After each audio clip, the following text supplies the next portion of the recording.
Welcome to the Ridgecrest podcast. This is where we take time to look at various issues impacting our culture, our church, and community. My name is Matt Cloyd. I'm the Executive and Discipleship Pastor here at Ridgecrest, and with me is our Senior Pastor, Michael Estes. How are you?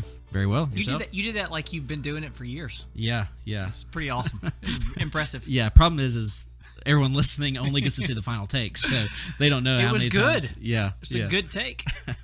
Better than I could ever do. No doubt. So.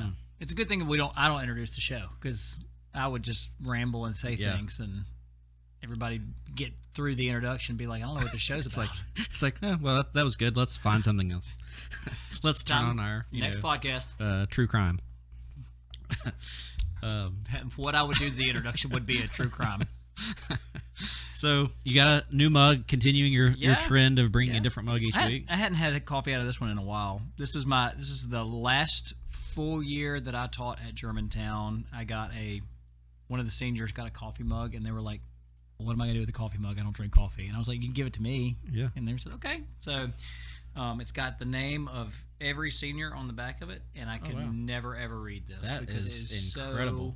So tiny. Like, it's almost a prank. It's one of those where you get a magnifying glass and zoom in on it, and it turns out it's not names at all. It's just randomness. Well, it would help if I did what I think I mentioned it to you that I graduated the other day. It's graduation season right now, and I graduated along with a bunch of other people. Yeah. And my graduation was miserable. It was sad. It made me want to cry. Yep. Because the other day I realized, and I noticed that it's been getting a little trickier to read. Not because I can't read, but our words got harder. But you quit teaching English. Yeah, it gets harder to read. That's right. But visually, it was getting harder to read, and I finally was joking around the other day. I went to a gift shop with my wife. Julie and I were walking around, and she was looking at stuff, and I was like, I just want to see what it looks like when I put readers on. Thinking to myself, I'm not going to need this. And I put the readers on, and it was like magic. I could see. And so the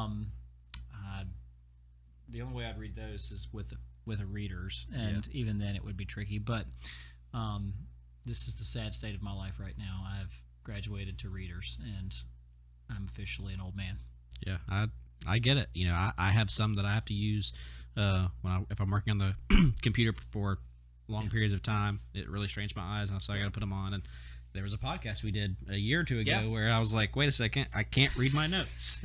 And so I had to get them. You didn't have to remind everybody of that. It's a very humble move right there. That's right. That's humble Matt. Yeah, I just want everyone to know that I am by far from perfect, and my eyes can lean into that for sure. So a lot's happened since the last time we talked. That's right. In our last podcast, we talked about some individuals who have left the church or at least disengaged from the church, and we talked about several different categories of kind of the nuns, and and since that podcast, there's been something pretty significant come out in Southern Baptist life that I think really leans into some of that as well, and we kind of build into that where I guess it was about this time last year that the SBC had voted to bring in a special. In about a month it'll be a year. Since they decided to investigate the issue of sexual abuse and how it was handled by leadership within the SBC. That's right. And even at that time there was some tension.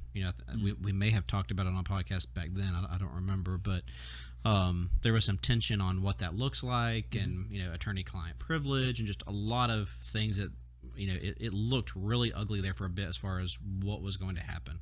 On a positive side, decisions were made to pursue this outside source so that they could do a very thorough investigation, and that they released their report this week. I think it was a 288-page report, if I remember right. That's right. And so thought that, again, this is a very significant issue that impacts our church, because we are a Southern Baptist church. It impacts our community, because we have individuals, perhaps in our community, if not locally, nationally for sure, that have been hurt by some individuals and, some organizations within the Southern Baptist Church, through this report, and definitely culturally, because this is something that, for whatever reason, churches have done a very poor job in addressing sexual abuse and things of that sort, and has created a stain on the church, and so really, thought this would be a good opportunity for us to kind of walk through that report a little bit. Not necessarily, we're not going to sit here and read it word for word, but kind of talk through what that means for Southern Baptist Church as a whole. What it maybe means for Ridgecrest. How do we learn from some of the things that they discovered and some things like that. Is there anything you want to say, add, or kind of move the conversation along? No, it's going to be a hard topic. I mean, that's one of the things that we need to understand from the get-go is and a lot of this we're speaking without full knowledge of everything that happened, everything that went on behind the scenes, everything that went on within the executive committee. And so I want to take a second and just kind of really quickly, for those who don't really know what's going on and don't really understand what, the background of all this. You may come from a background that's not Southern Baptist. That was me. I grew up in a church. I actually grew up in the PCA. And the polity in the PCA is way different. You have sessions that kind of function as regional leadership teams. And then, but you don't have any huge overarching, these guys kind of govern the activities of the denomination. I mean, there is that, but it's not nearly to the extent of the Southern Baptist Convention. The Southern Baptist Convention is a combination of things. One, it is a conglomeration of autonomous churches that have decided to work together for the ends of spreading the gospel and functioning in a cooperative way across the globe. And so that's part of it, but then there's also the convention that is the meeting that happens annually, where all these churches send messengers, and these messengers basically are representatives from various churches that come together and they worship together, they meet and do business together, they present resolutions together, they vote on these resolutions, and so that happens yearly. This year it'll happen in Anaheim in June. Last year I think was Nashville. I think that's where that all this kind of went down. Right. And then within the Southern Baptist Convention, there's a governing body that's called the Executive Committee. And the Executive Committee makes decisions that kind of govern the whole body of the Southern Baptist Convention. But what makes this kind of weird and unique is that they don't necessarily have authority over individual churches within the convention. The individual, with one exception, the individual churches function autonomously. Right. But the exception is that the executive committee and the Southern Baptist Convention can disassociate a church from the convention. So, if they find out a church is teaching and preaching bad theology, let's say that they decide that Jesus really isn't the Son of God, and they begin to preach something that's anti-Trinitarian. The convention and the executive committee can say this church is no longer associated with the Southern Baptist Convention. They can disassociate them. A church that pulls funding or something like that. They can do different things that ultimately will disassociate a church. And one of the things that's been frustrating for a lot of people is the fact that you've had these accusations. This all kind of started back in, I think, 2018, 2017. There was a huge article in the Houston Chronicle that reported there was widespread sex abuse issues within the Southern Baptist Convention, which is the largest Protestant denomination in the United States of America. And people wanted somebody to do something about it. And they kind of looked at the executive committee and said, all right, you guys are the governing body of the Southern Baptist Convention. We need to investigate this. The executive committee pushed back really hard against that. And one of the big issues was they didn't want to waive attorney-client privilege. And last year, finally, the messengers voted for a sex abuse task force to be formed and a third-party investigation to take place by a group known as Guidepost.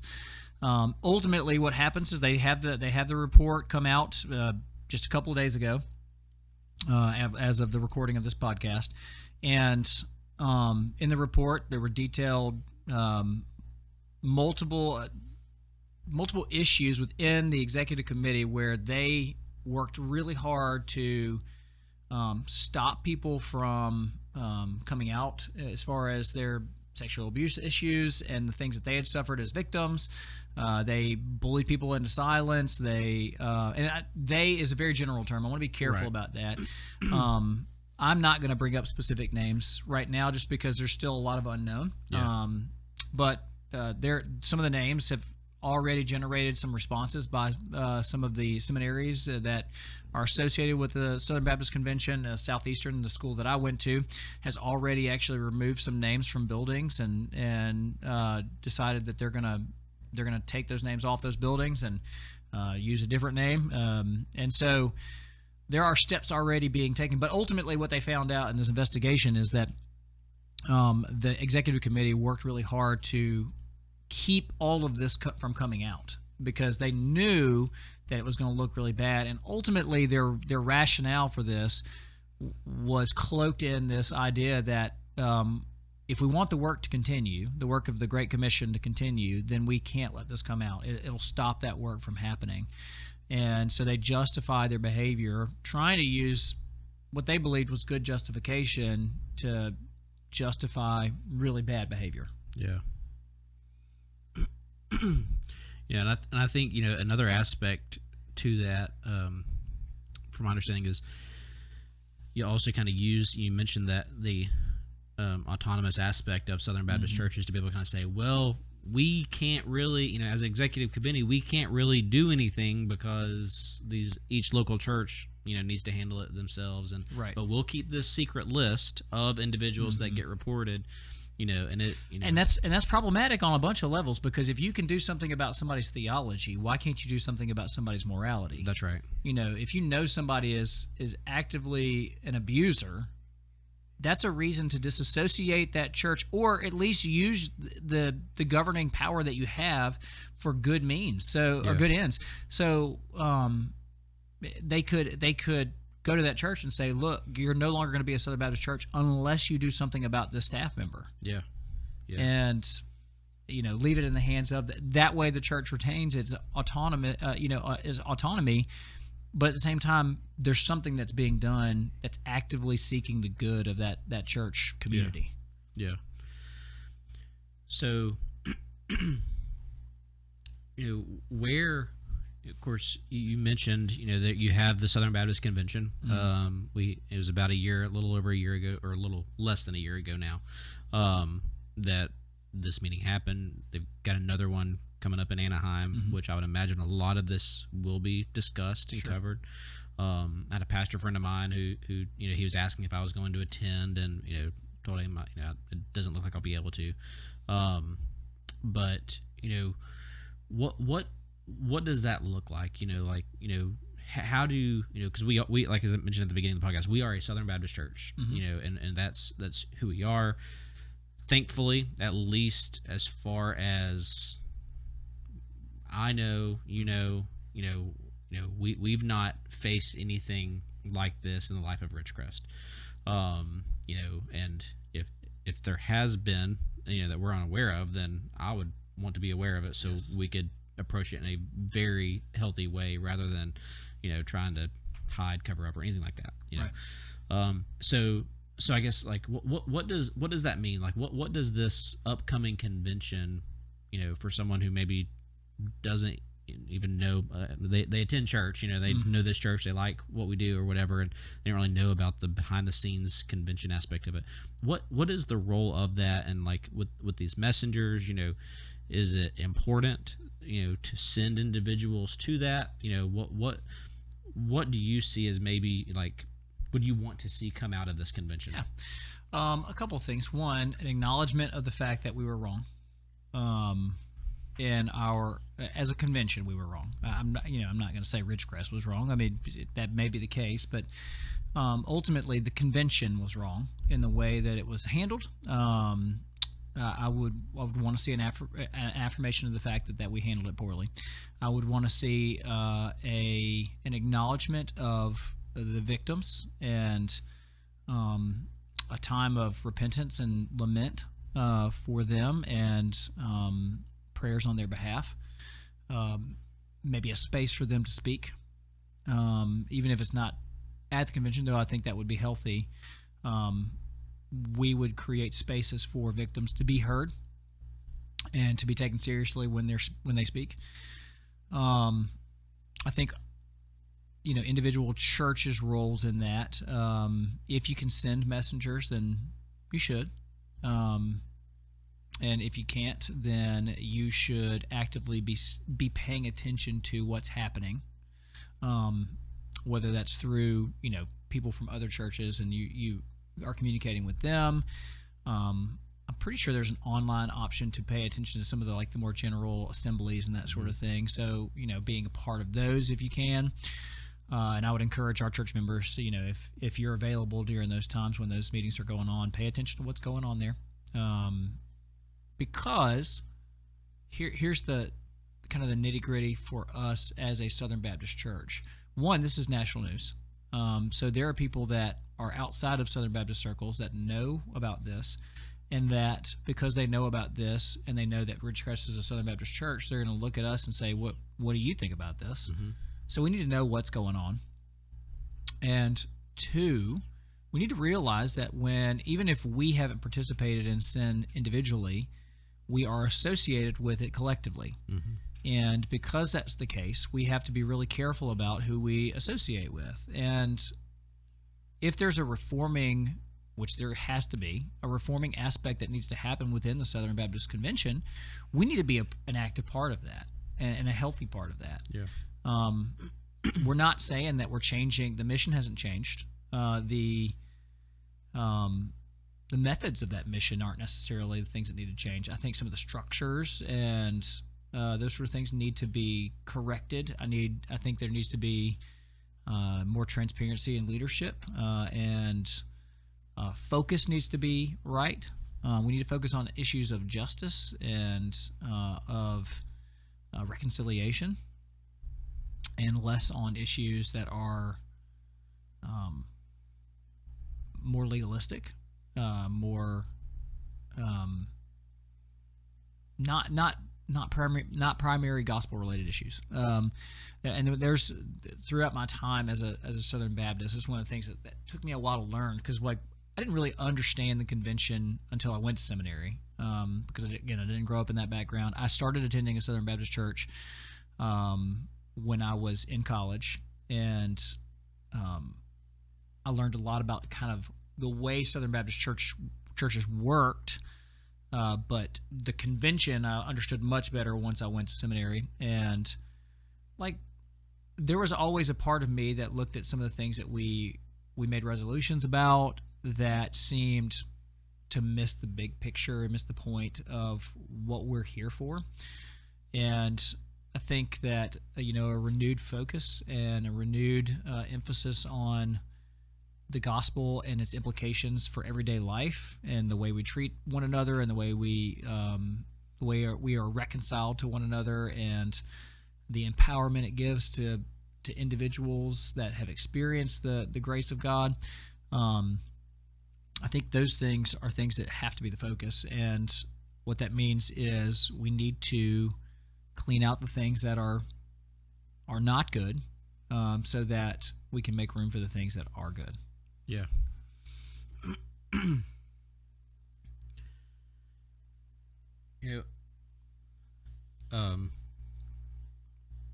you mentioned the way Southern Baptist Convention and everything else is set up. It is confusing. Because you have this idea of, well, you have a board, you're autonomous, and and it's this odd kind of dynamic that makes Southern Baptist life unique. But I think the bottom line is we as a local autonomous Baptist church, we have responsibility to be above board, and go above and beyond in some of these areas, and kind of think through that. And so this question I have for you is, if say there was a situation where someone approached us about some type of sexual abuse, or some type of issue, how would you see us as a church handling that well? I think the first step is to realize that we probably don't have all the tools that we need to be able to handle that by ourselves. So involving local law enforcement, trusting their expertise. Sure.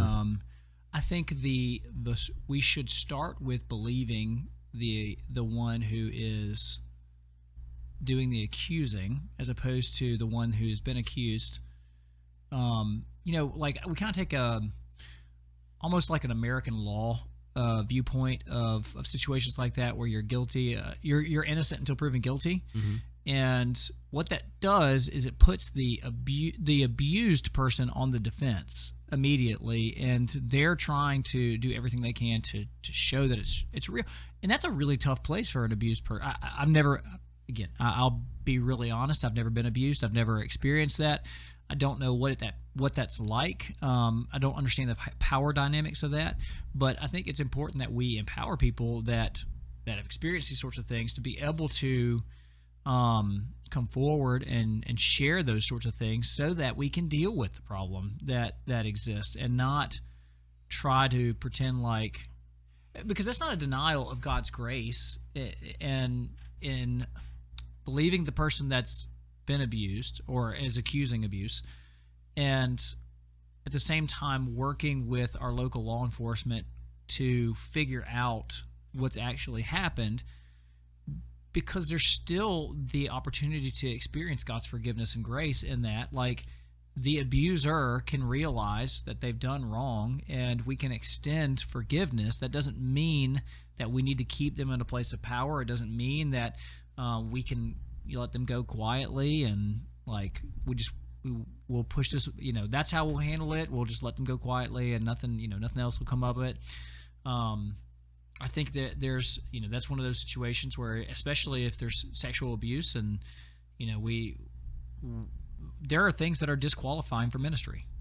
That, like, if a staff person comes forward and says, they've been in an adulterous affair for years, like, we have very clear stipulations in Scripture that's like, you need to be a one man kind of woman, or one woman kind of man. Yeah, that's what I'm trying to say. And because that's the case, if there's unfaithfulness, that means this person has disqualified themselves from ministry. And it would be our job, that if somebody ever called us and said, "Hey, this person has applied for a job here. I know that you're on their resume," it would be our job to tell them, this person was dismissed because of this, so that may never happen again. We'll never put them in a place where they can have that kind of power and be used in that way. I'll give you an example, which we found out a hard way at one of our former churches. We were in the process of looking for a student pastor, and a person came in and had an interview, and people liked him. He actually came before the church and had like a church-wide interview, and I thought pretty well. And anyways, they got to the point to where they offered the guy the job. He was driving across the country with his family, and somebody not on staff at the church called and said he had an inappropriate relationship with a student. Well, nobody had told us that. And apparently it was well known enough that he had been dismissed from that position. And we had to call him on the way over, and we had to tell the church, like, I wasn't a part of the staff, so I say we. I'm saying the staff of the church had to call him and say, go home. And they had to tell the church that we found this out, and it was painful. Yeah. I'm glad that happened before he got there and potentially groomed another student and potentially entered into another inappropriate relationship with a student. And so I think the key part of all that is a realization that we as a staff and we as a church don't have the tools that we need to handle these problems by ourselves, and to engage with our local authorities and trust that they have processes in place that help them work through this. And also, I think on our end, to create good processes where, we know the procedure. When we run into this sort of thing, this is what we're going to do. Yeah. This is how we're going to handle it. And taking those steps preemptively as opposed to in a reactionary way, I think that's really, really key. Yeah. And this kind of circles back to the beginning with one of the issues that, the convention as a whole did was you kind of try to say, well, for the sake of the Great Commission, we can't address this. There's also evidence in the report that talks about, well, they were afraid of legal issues, for themselves and things like that, and I think where it comes back to is we've got to care enough about people where, because you bring up a great point where, like, if you're interviewing a staff member and you want to, or someone else is interviewing a staff member that we let go because of whatever situation, I think it's the moral biblical thing to do to disclose that so they know and they can understand that and have all the information. Well, like a lot of times in HR world now, you have to be very careful in what you disclose as far as terminating someone or whatever it might be. And HR wise, there's a lot of things that they say, well, you can't really ask this in an interview, or you can't talk about this in an interview, or other references and things like that. And so it would be very easy to kind of get in that and be like, well, we let them go, but I can't really disclose why, because we're trying to protect ourselves as far as any legal issues. But, I think we have to be willing to say, okay, well, if I get into legal trouble for disclosing something this significant, I'm okay. I'm willing to accept whatever consequence comes there because I value safety of the individuals at this other church more than I do my own legal safety. Yeah. And that's a tough thing to do. Sure. I'm not saying that's easy by any means, because anytime you start thinking about your own well-being, you start, it's easy for the enemy to start kind of saying, well, if you say this, then you're not going to be safe here, or you're not going to be safe here. And we all want safety, right? Yeah. But, Yeah. I think if we just look at who Jesus valued, or what Jesus valued, he always valued people over programs. Yeah, that's right. And we have to take the same approach. Yeah. Just because a program's going well doesn't mean that we brush things under the rug that ultimately are sinful or harmful or hurt people. Yeah, that's right. And we as a church, at least for on-campus activities, we work hard at creating policies and guidelines to prevent some of this stuff from happening.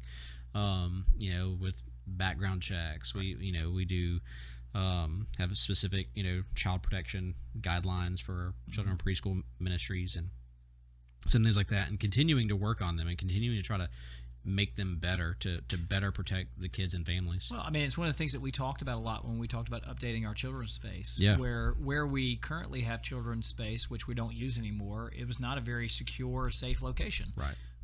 We are moving them to a place that is much more secure, much more safe. Yes. And it's because we love those kids. We want to make sure that they have an experience of church as they grow up, where they look back and they're like, I always felt safe there. I always felt valued there.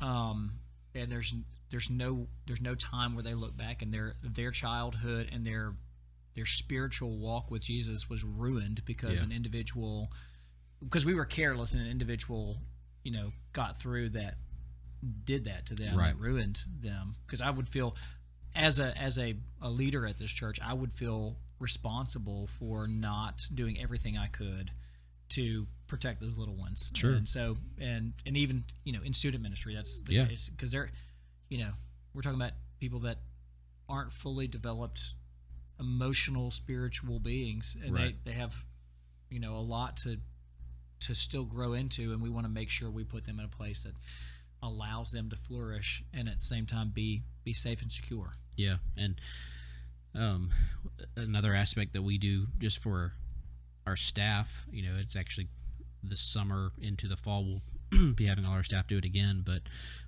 we have a kind of a sexual abuse awareness training, and so we're not teaching that. It's a video series where they walk through that and learn how to identify it. That way, because when we did this before, a lot of our staff began to say, wow, this aspect of grooming or whatever, it's like, I never thought about that before, but now I know what to watch for, because again, we can protect on campus pretty well, and we can do a lot of things, but truth of the matter is, a lot of this stuff that's in this report are things that are not happening on campus.